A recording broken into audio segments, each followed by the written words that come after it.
कितीतरी 10 पटीनं वेगानं त्यांची बुद्धीची क्षमता आहे. त्या धोरणाचा विचार करून शासनानं मातृभाषेतून शिक्षण याकडे जास्त फोकस केलेला असून त्याचबरोबर कौशल्याधिष्ठित अभ्यासक्रम या ठिकाणी या अभ्यासक्रमामध्ये त्याची निवड करण्यात आलेली आहे. आणि त्याचबरोबर इतर सर्व भाषा म्हणजे कुठलीही परीक्षा या ठिकाणी देत असताना आता एमपीएससी असेल युपीएससी असेल त्या परीक्षा देत असताना मातृभाषा कोणती आहे त्याच्यानुसार आपल्याला परीक्षा देता येते.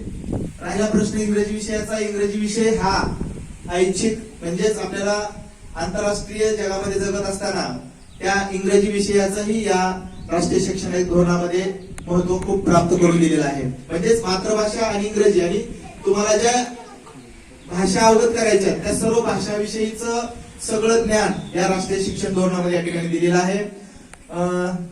पुनश्च एकदा माझ्या एकबीवाडीतील सर्व तरुण युवक मित्रमंडळांचं सरपंच साहेब तुमच्या सहकार्यानं मी सगळ्यांना विनंती केली की माझ्याकडे मी 8 विद्यार्थी मी प्रवेश पात्र दिले होते बरं का. आज एवढं आनंदाने मला सांगावं असं वाटतं की माझ्याकडे आज 10 प्रवेश झालेले आहेत. कारण हे सगळं तुमच्या सहकार्यामुळे झाले.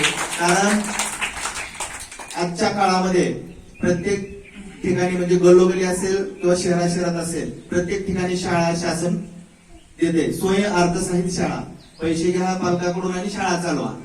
मग यामुळं काय झालं की शासकीय शाळा ज्या आहेत काही गुणवत्तापूर्ण शासकीय शाळाकडं ह्या पैशाच्या याच्या पायी थोडस दुर्लक्ष होत चाललं होतं.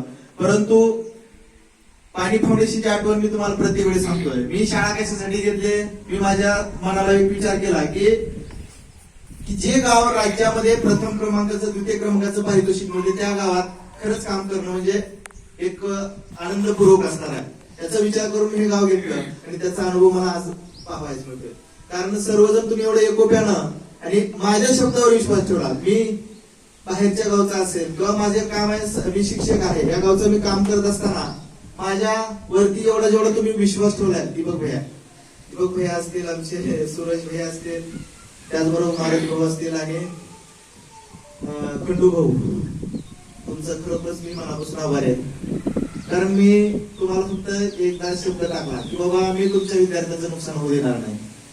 ही सरकारी शाळा नाही. मी प्रत्येक वेळी सांगतो ही सरकारी शाळा नाही. ही शाळा तुमच्या प्रत्येकाची आहे. या शाळेचं चीज करायचं हे तुमच्या हातात आहे.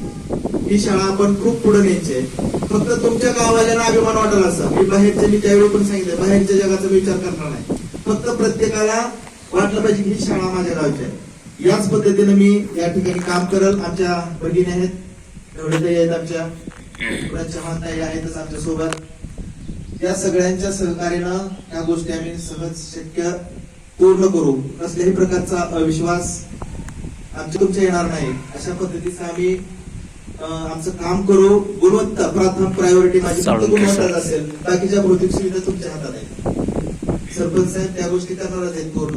परंतु काही गोष्टी करत असताना शाळेच्या विकासाच्या भौतिक बाबतीच्या बाबतीत काही लोकवट आपण जमा करावा लागतो. समजा त्या गोष्टी आपण प्रत्येकानं चर्चा करून करूयाच. परंतु ग्रामपंचायत थ्रू आपले सरपंच साहेब आहेतच. त्यांनी आपल्याला बऱ्याच गोष्टी दिलेल्या आहेत पूर्वी. आताही पुढे देतील. त्या गोष्टी आपण टप्प्याटप्प्याने त्यांच्यापर्यंत पोहोच करणार आहोत. पुन्हा एकदा मी आजच्या या प्रथम दिवस